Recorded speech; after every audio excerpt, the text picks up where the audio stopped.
White house से सामने आई इन तस्वीरों से हर कोई हैरान है।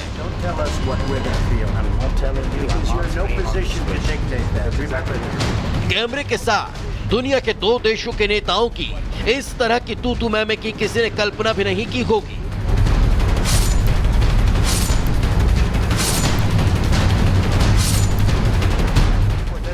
लेकिन ट्रंप और जेलेंस्की के बीच मतभेद इतने ज्यादा हो गए कि सार्वजनिक रूप से दोनों नेताओं की भिड़ंत हो गई। शांति समझौते पर आगे बढ़ने के एजेंडे के साथ वॉशिंगटन पहुंचे जेलेंस्की की यात्रा बेहद कड़वे अनुभवों के साथ खत्म हो गई। आते समय जिस व्हाइट हाउस के गेट पर ट्रंप उन्हें रिसीव करने खुद आए थे, कुछ ही देर पर उसी गेट से जेलेंस्की जलील होकर घर लौट गए।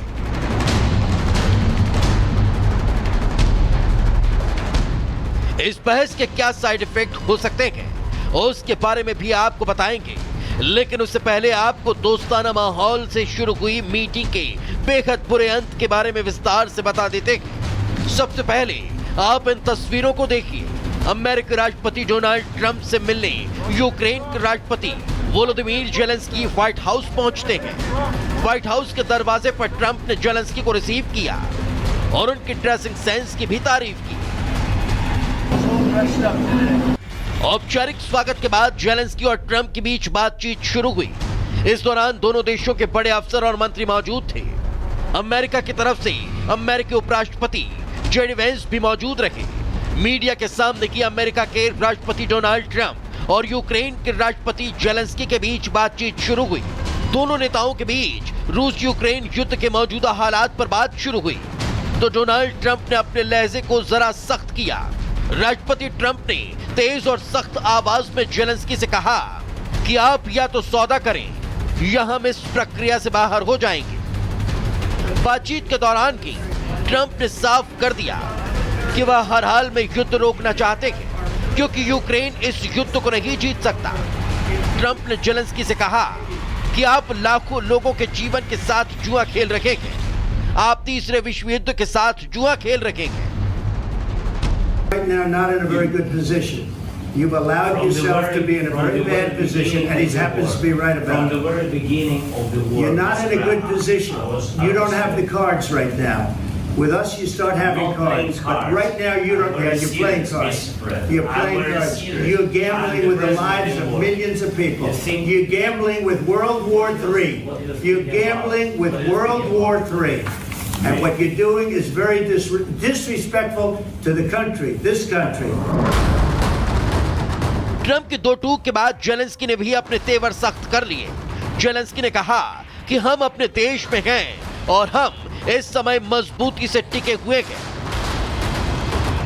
ये सारी बहस जब हो रही थी उस समय अमेरिका की मीडिया समेत दुनिया के कई बड़े न्यूज एजेंसी और अखबारों चैनलों के पत्रकार वहां मौजूद थे।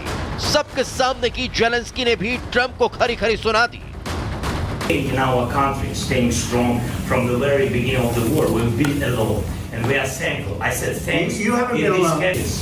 You think that if you will speak very loudly about the war, he's not speaking loudly. He's not speaking loudly. Your country is in big trouble. Wait a minute. No. You've done a lot of talking. Your country is in big trouble. I know. Zelensky के इस बयान के बाद America के उपराष्ट्रपति JD Vance भी इस बहस में शामिल हो गए। वेंस ने कहा कि जेलेंस्की का ओवल ऑफिस में आकर इस तरह की बातचीत करना अपमानजनक है। वेंस ने जेलेंस्की पर मीडिया के सामने बहस करने के तरीके पर भी सवाल उठाया। उन्होंने जेलेंस्की को नसीहत दी कि मदद के लिए उन्हें अमेरिकी राष्ट्रपति ट्रंप का शुक्रिया अदा करना चाहिए।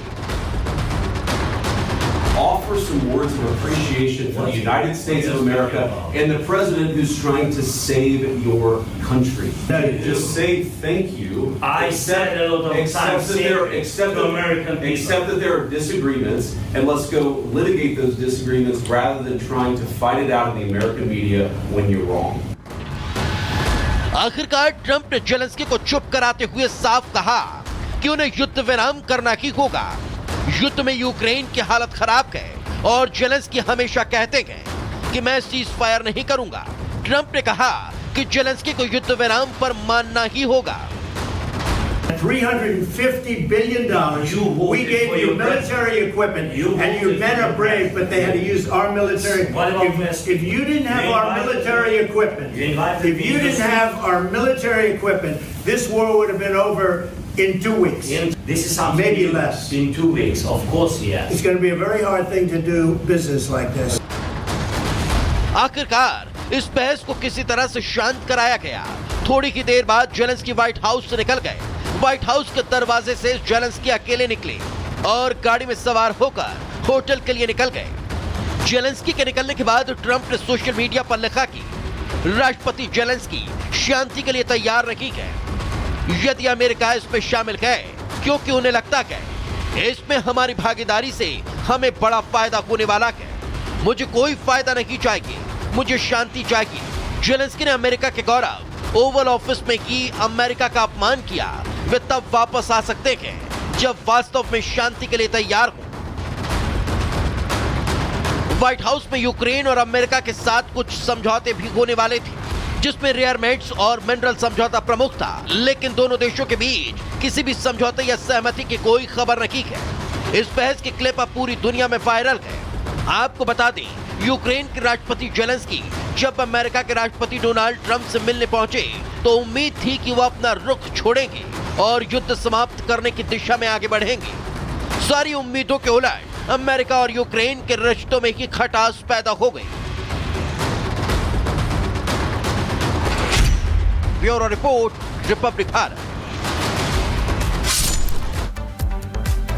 दोनों ही देशों के राष्ट्राध्यक्षों की मुलाकात हुई, लेकिन ये मुलाकात वाद विवाद में परिवर्तित हो गई। ट्रंप का विरोध किया गया जेलेंस्की की तरफ से, लेकिन इस सब के बाद जेलेंस्की के साथ आखिरकार खड़ा कौन कौन है वो आपको बता देते हैं। कौन कौन से देश हैं? कनाडा उस देश की लिस्ट में शामिल है जो ये कह रहा है कि वो यूक्रेन के साथ खड़ा हुआ है, जेलेंस्की का साथ अभी भी देने के लिए तैयार है। फ्रांस के राष्ट्रपति एमैनुअल मैक्रों की तरफ से भी यही कहा गया है कि वो जेलेंस्की के साथ खड़े हुए हैं। यूके की तरफ से भी कहा गया है, क्योंकि अभी इसके बारे में ये भी बताया गया कि ईयू जो है वो भी इनके साथ ही खड़ा हुआ है। नीदरलैंड, फ्रांस के साथ ही नीदरलैंड भी है जो जेलेंस्की के साथ खड़ा हुआ नजर आ रहा है। जर्मनी, ओलाफ शोल्ज का बयान भी सामने आया था, जिनकी तरफ से ये कहा गया था कि वो जेलेंस्की के साथ है। स्पेन भी इसी तरीके से बयान दे रहा है, लेकिन ये सिर्फ नैतिकता के आधार पर है या फिर हथियारों के आधार पर है, ये आने वाला वक्त बताएगा। पोलैंड भी जेलेंस्की के साथ खड़े होने का दावा करता है, तो स्वीडन भी इसी तरीके के दावे करता है कि वो जेलेंस्की के साथ यूक्रेन के साथ खड़े हुए हैं। नॉर्वे की तरफ से भी ये दावा किया गया है, ये वादा किया गया है कि वो जेलेंस्की के साथ खड़े हुए हैं, लेकिन सिर्फ नैतिकता के आधार पर या फिर उन्हें किसी तरीके से हथियार उपलब्ध करवा पाएंगे। लेकिन इन सब के साथ के बावजूद कितने दिन टिकेंगे जेलेंस्की, ये बड़ा सवाल खड़ा हो जाता है। 3 साल से अमेरिकी समर्थन पे उनका युद्ध चल रहा है और सीधे तौर पर ट्रंप ने ये कह भी दिया है कि अब आप इसका अंजाम भुगतने वाले हैं। यूएसए के पीछे हटने से यूक्रेन की शक्ति कम हो जाएगी, बिल्कुल कम हो जाएगी, क्योंकि उनके पास सैन्य मदद कैसे मिलेगी? जो $1 बिलियन की अभी तक उन्हें मदद मिल रही थी वो कैसे मिलेगी? हथियारों, खुफिया इनपुट ना होने पर युद्ध में भयावह नुकसान होने की आशंका भी जताई जा रही है, और वो भी तब जब आधे से ज्यादा यूक्रेन पर पहले से रूस का कब्जा हो चुका है। रूस के आगे यूक्रेन समर्थक यूरोप के अधिकांश देश कमजोर नजर आते हैं, क्योंकि रूस अपने आप में शक्तिशाली है। अमेरिकी सैन्य समर्थन से यूरोप के देशों की रूस से सुरक्षा हो रही है, ये भी बड़ी बात है। तो यही वजह है कि अब कह रहे हैं कि आखिरकार ट्रंप से बहस करने के बाद आखिरकार जेलेंस्की कितने दिन टिक सकते हैं। यूएसए के पीछे हटने से समर्थन दे रहे हैं, दूसरे देश भी पीछे हटेंगे, ये भी आने वाला वक्त ही बता पाएगा कि जो लोग अभी कह रहे हैं कि हम समर्थन